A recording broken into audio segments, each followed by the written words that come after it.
안녕하세요. 조관일입니다. 오늘 방송 주제는요, 꼰대 지수 낮춰드립니다. 꼰대 지수를 낮춰드립니다. 꼰대의 특징, 꼰대병 7가지에 대해서 말씀을 드리겠습니다.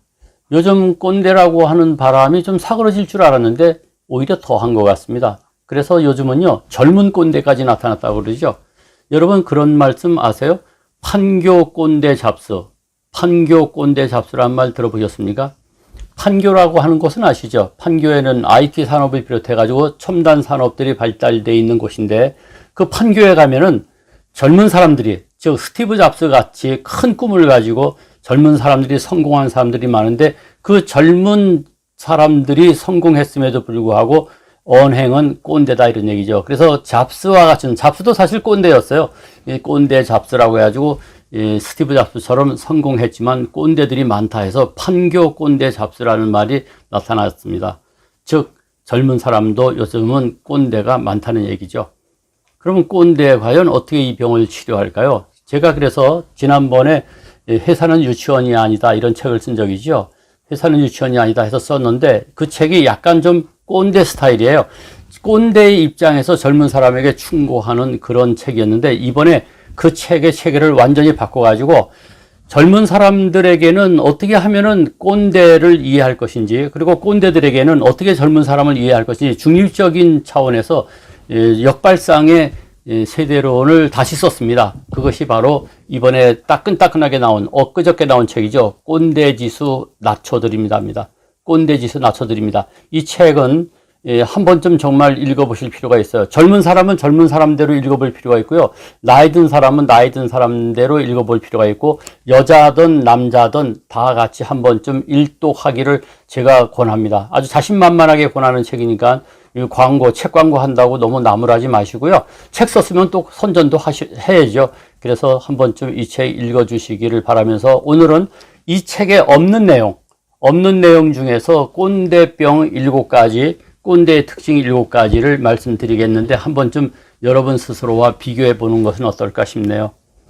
첫째는요, 서열 중시입니다. 꼰대의 특징 첫 번째입니다. 서열을 중시하죠. 나이이즘이라는 말 들어보셨습니까? 나이이즘. 나이이즘이 뭐냐? 나이주의. 나이를 가지고 모든 걸 따진다, 이런 얘기죠. 나이가 많다고 해서 젊은 사람에게 반말을 한다든가 하는 것이 다 나이이즘이죠. 서열을 중시한다는 것입니다. 판교 꼰대 잡수도 뭐냐? 가서 보면은 젊은 사람인데도 불구하고 사장이 있잖아요. 그냥 사장이라고, 내가 사장인데 말이야, 당신이 뭘 알아 해가지고 나이는 30대 초반밖에 안 됐는데 이미 꼰대의 행태를 보이고 있다는 겁니다. 그래서 서열을 중시하게 되면은, 이것은 나이라든가 서열을 중시하면 꼰대의 특징 1번이 되는 겁니다. 두 번째는요, 사람 무시하는 거죠. 이 서비스맨들, 종업원들한테 음식점에 가서 반말 찍찍하는 사람들 많죠. 사람을 무시하고, 야, 여보세요, 이것 좀 가져오세요.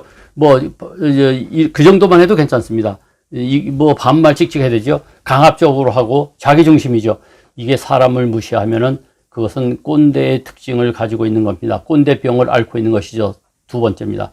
세 번째는요, 과거지향이죠. 미래를 이야기해도 뭐 할 텐데 과거에 살고 있는 것이죠. 대표적인 게 뭐냐? 나 때는 말이야, 바로 그거죠. 라떼 화법이라고 하죠. 라떼 화법이라고도 합니다. 나 때는 말이야, 옛날에는 말이지, 나는 이랬거든. 이렇게 과거 때를 얘기하는 것. 옛날에는 말이야, 얼마나 고생했는 줄 알아? 옛날에는 야근을 밥 먹듯이 했어. 옛날에는 야근 수당이 안 줘도 이랬어. 공휴일에도 나와서 이랬어. 이게 다 과거지향의 나 때는 말이야에 해당되는 겁니다. 이것이 세 번째 특징입니다. 네 번째는요, 자기 자랑이죠. 원래 이야기라고 하는 것은 실패담을 이야기해야지 매력적입니다. 그래야지 교훈을 얻을 것이 더 많습니다. 그런데 입만 열었다 하면 은근히 자기 자랑하는 사람 의외로 많죠? 의외로 많습니다. 자기 자랑, 저도 어떤 때 보면 이야기하다 보면은 나도 모르게 자랑할 때가 있어가지고, 아이쿠, 이거 잘못했구나 해서 얼른 자세를 바로 잡습니다만은, 자기 자랑은 꼰대의 특징 네 번째라는 것 잊어서는 안 됩니다. 그 다음에 다섯 번째는 뭐냐? 고집불통. 정말 고집불통인 사람 많지요. 이게 나이를 불문하고 고집이 센 사람이 많습니다. 이 무슨 얘기를 해보면요, 상대방의 이야기를 경청하고 자기가 고칠 것은 고쳐야 되거든요. 아, 그건 그럴 수 있겠다. 그렇구나. 이게 받아들여야 되는데, 한 번 이야기하면 그것을 소신이라고 하고 신념이라고 하죠. 한 번 무슨 이야기를 하면 말이죠. 그냥 고집불통입니다. 통하지 않죠. 그 사람한테는 통하지 않는다는 게 바로 이게 꼰대의 특징인 것이고 꼰대병입니다. 고집불통. 여섯 번째는요. 원칙을 무시하는 것. 편법에 능한 사람. 이게 꼰대의 특징입니다. 꼰대병입니다. 예를 들어서 승진 때가 됐는데 자기 실력으로서 승진하려고 하는 것이 아니라 어떻게 뒤에서 말이죠. 어떻게 해가지고 승진하려고 하는 것, 그런 생각을 가지고 있다면은 꼰대병에 걸려 있는 겁니다. 또는 땡 하면은 퇴근하게 돼 있는데 불구하고 땡 하는 정시에 퇴근하는 사람을 이상한 눈으로 본다던가 왜 야근을 좀 안 하냐던가 이게 다 물론 야근을 해주면야 고맙죠. 그러나 원칙을 무시하는 것 전부 꼰대병입니다. 꼰대의 특징이라는 거 잊어서는 안 됩니다. 그래서 원칙대로 하라는 것, 무엇이든 간에 원칙대로 하라는 것 잊어서는 안 됩니다. 마지막으로 일곱 번째는 괜한 참견하는 사람. 쓸데없이 말이죠. 참견하고 콩나라 판나라 하죠. 잔소리가 많은 거, 한 소리 또 하고. 이게 바로 꼰대의 특징 일곱 번째에 해당됩니다. 여러분하고 한번 비교해 보시죠. 여러분은 이 중에서 어떤 것에 해당됩니까? 다시 한번 정리해 드릴까요? 첫 번째가 서열 중시, 나이즘. 두 번째는 사람 무시, 반말하는 것. 세 번째는 과거지향, 나 때는 말이야 하는 것. 네 번째는 자기 자랑. 그리고 다섯 번째는 고집불통. 여섯 번째는 원칙 무시. 그리고 일곱 번째는 괜한 참견. 이 일곱 가지가 꼰대병이라는 거 잊지 마시고 한 번쯤 잘 점검해 보세요.